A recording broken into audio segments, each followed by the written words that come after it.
Wherever you are, we welcome you. Wherever you come from, we welcome you. Whomever you love, we welcome you. You and I, we make this beloved circle whole. So come and join in. We've been waiting for you. Let's begin in love and in openness to grow our faith and understanding of how we can be affirming of people, young and old and in the middle. So let's rise in our bodies and in our spirits and spiral in and draw that circle wide. Here we go. Draw the circle wide. Draw the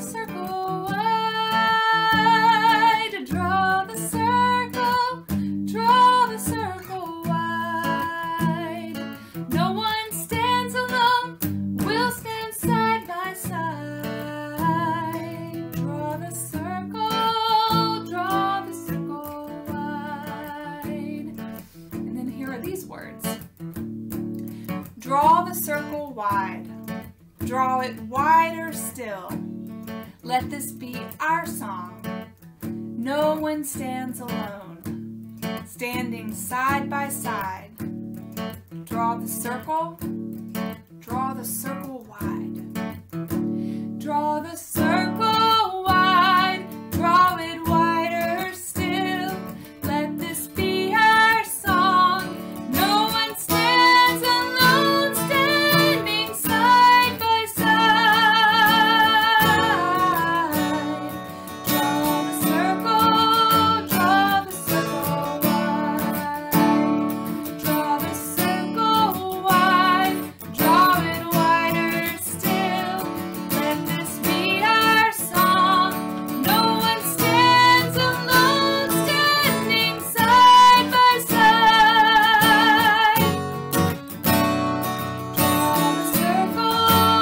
the circle wide. Draw the circle wide, draw it wider still. Let this be our song. No one stands alone, standing side by side. Draw the circle wide.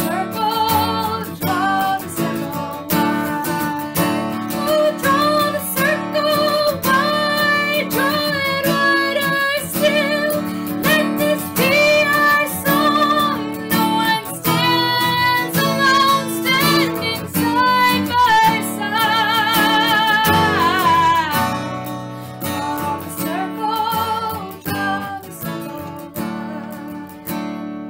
Draw the circle wide. Draw the circle wide. Draw the circle wide. No one stands alone, we'll stand side by side. Draw the circle wide. Amen. And now, as a people of all ages, let us light the flame of our faith. Life is a gift for which we are grateful. We gather in community to celebrate the glories and the mysteries of this great gift.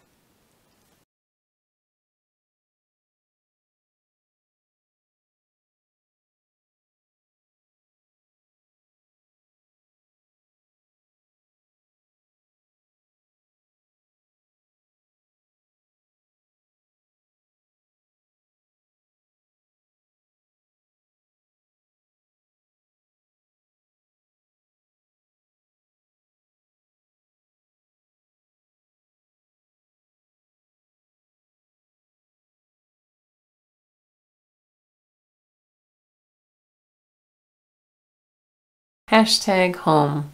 So we pause to find our way to a place that is homey and loving and kind of all fine for us. So let's just take a few deep breaths.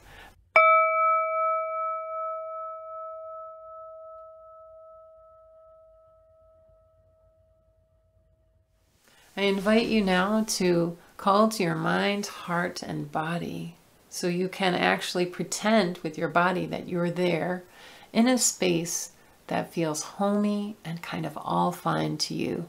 So it could be a place where you've actually been. It could be a place that you create in your imagination that feels that sense of hominess or like all fine place. Or it could be a place where you actually are. So you decide and choose a homey, all fine place. We're just going to pause and connect with that sense of feeling at home.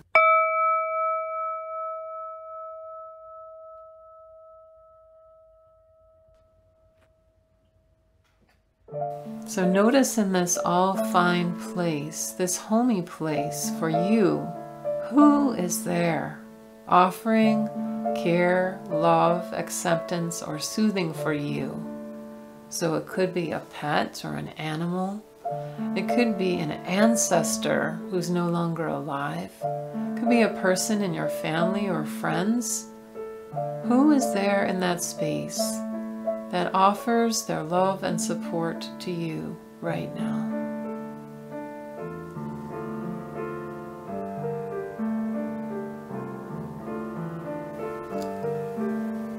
Notice in this space what your senses are filled with here. What is the sight, sound, taste, touch, feel, any of your senses that you use to connect in a place that is soothing, that is comfortable, that feels like you fit and belong there. And bring your care and awareness for that sense of feeling okay there, even joyful or patient or loved.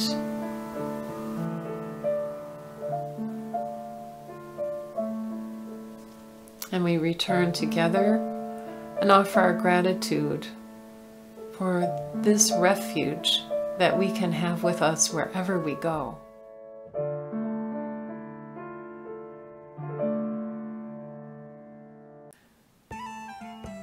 I have a question for you today, and that is, what are some things that people have done that have made you feel welcome? So whether you're 3 or 5, or whether you're 95 or 105, or whether you're 35, what are some ways that people have made you feel welcome? And I'll have you write that in the chat.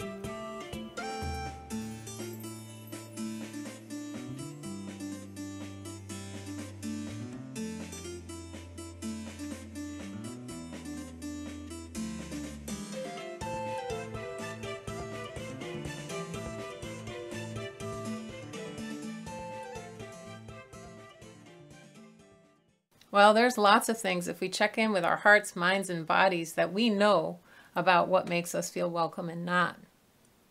My grandpa told this story about a girl who was about 16 years old, and she got caught stealing 3 loaves of bread. And when she went before the judge asked her directly, "Why did you steal it?" And she said, "Because my parents have died, my luck ran out with my work, and so I was trying to take care of my younger siblings." Well, first she was feeling very unwelcome in the space, but then something amazing happened. What do you think happened? Well, listen to my grandpa telling the end of the story, and if you can't understand what he says, I'll fill you in after. Here he is. The trial of this young prisoner is for the present deferred. Every eye in the courthouse, grey-headed and thoughtless youth, knew as they looked upon her that the prisoner told the truth.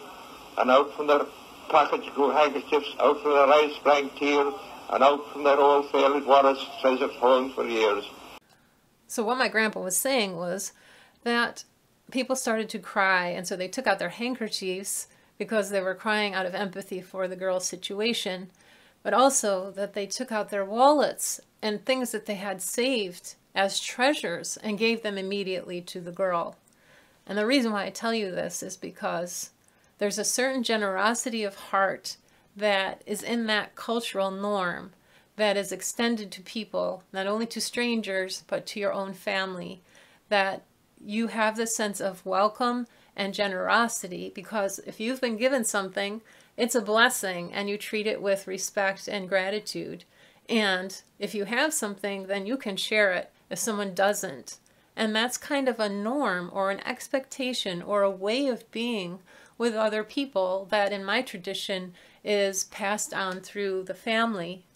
So it's important to know that, because in the story coming up, everything a person in the story does goes against what in that culture is seen as something good and loving about that way of being together.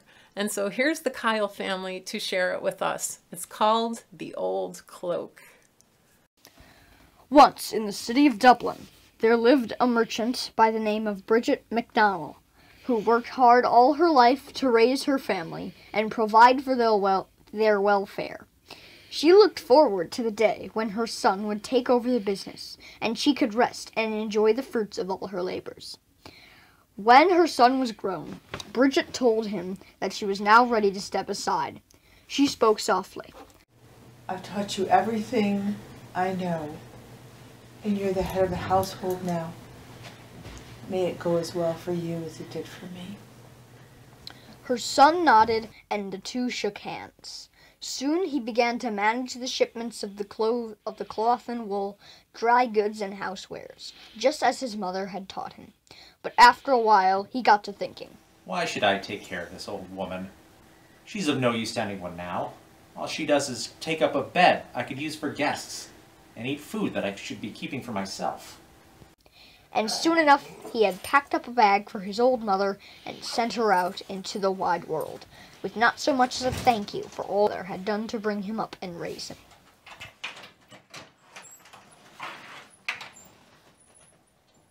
A few years went by. The son, now prospering in every way, was married and had a child of his own. One snowy evening, as he set the candles out by the window, he heard a knock on the door. When he opened it, he saw a familiar face, but the woman was dressed in rags and shivering from the cold. It was his own mother, Bridget MacDonald. The son called his own child, a little boy of 7 years old. Hey, Patrick. Go up to the attic and bring down the old cloak that's hanging on the wall. It's time to give it to your grandmother. The boy turned and went upstairs.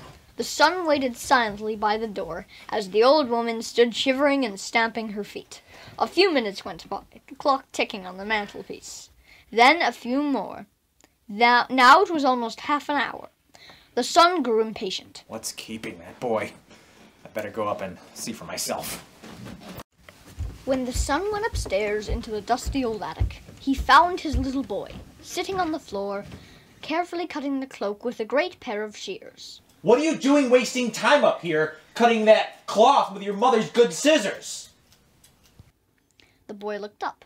Why, Father, I'm cutting the cloak in half so I'll have something left when I send you out of the house and you come knocking at the door.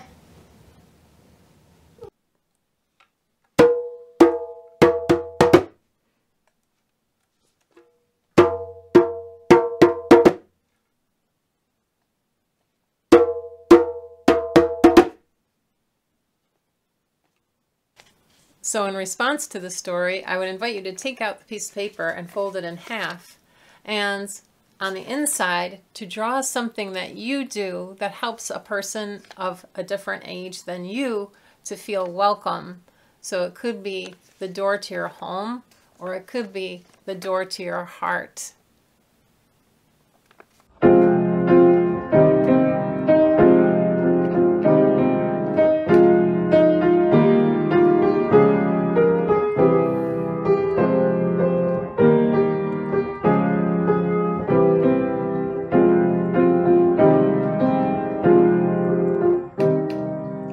Building bridges between our divisions, I reach out to you. Will you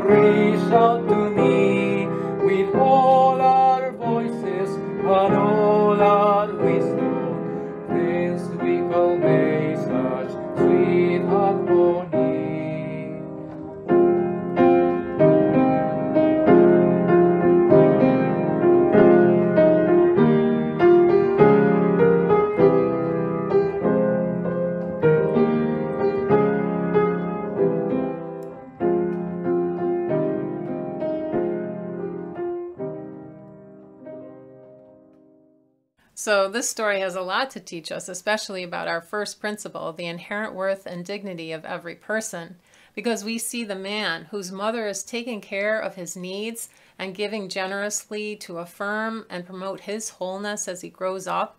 And then when he becomes a man and she's in need, then he treats her without respect, right? He doesn't honor her worth and dignity as an older person and as his mother.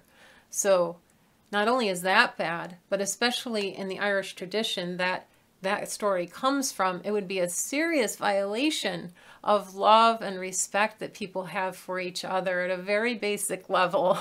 And the second thing it teaches us is to be careful about the messages around us. How people learn about how to exclude other people can be passed on to other people. And as we saw in the son, who in the end has got the scissors and saying, you know, Dad, I'm going to treat you this way. So to be careful and mindful that we don't perpetuate something that's very hurtful that we might see or hear, especially in our wider culture right now. There are many messages that say that either younger people or older people or teenagers or parents, there's lots of ageism in our culture. The grandson is actually advocating for a change of behavior from his own dad, right? That he wants his dad, he's saying, I'm going to do what you're doing, and how does that feel for you? Wake up, Dad, right?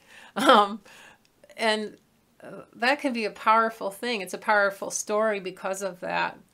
In our culture today, we also sometimes have younger people who have a lot of wisdom and want to share to make sure that all needs are met in a culture. And in this case, we have one of our youth to give our witness today. His name is Dominic. What would you say to someone who hasn't adopted the eighth principle yet explicitly?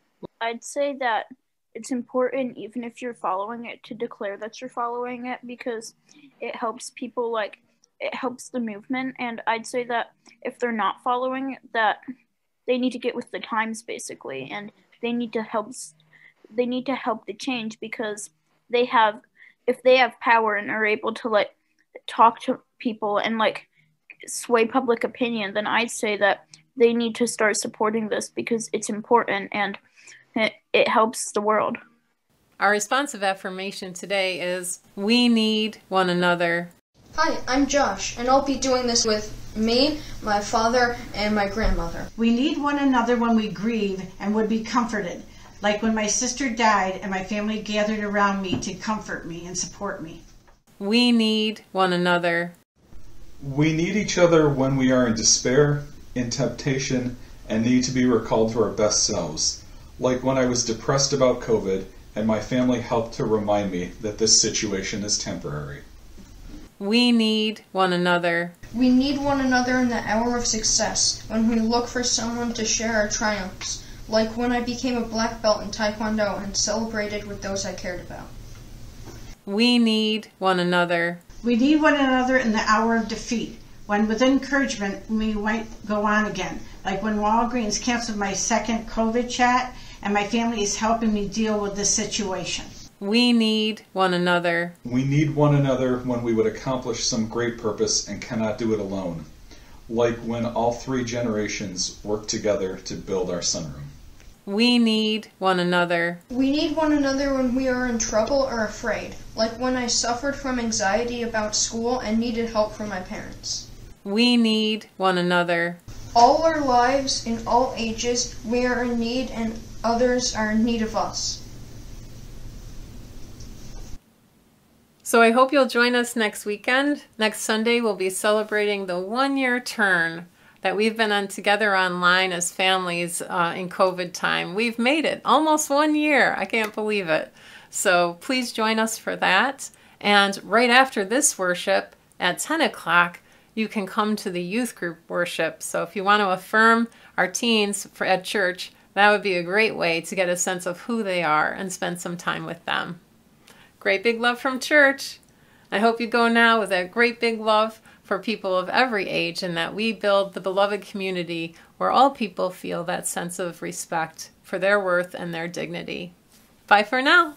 I'll see you next week.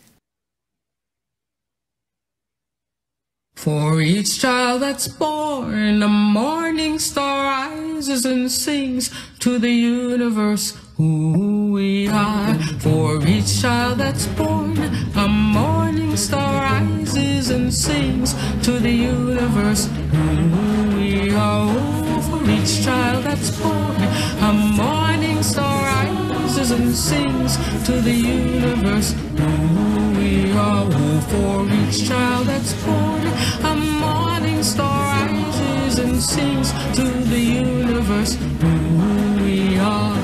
We are our grandmother's prayers, and we are our grandfather's dreamings, and we are the breath of our ancestors. We are the Spirit of God. We are mothers of courage, fathers of time, daughters of dust, and the sons of great visions. We're sisters of mercy, brothers of love, lovers of life, and the builders of nations. We're seekers of truth, keepers of faith, makers of peace, and the wisdom of ages. We are our grandmother's prayers. We are our grandfather's dreamings, and we are the breath of our ancestors. We are the Spirit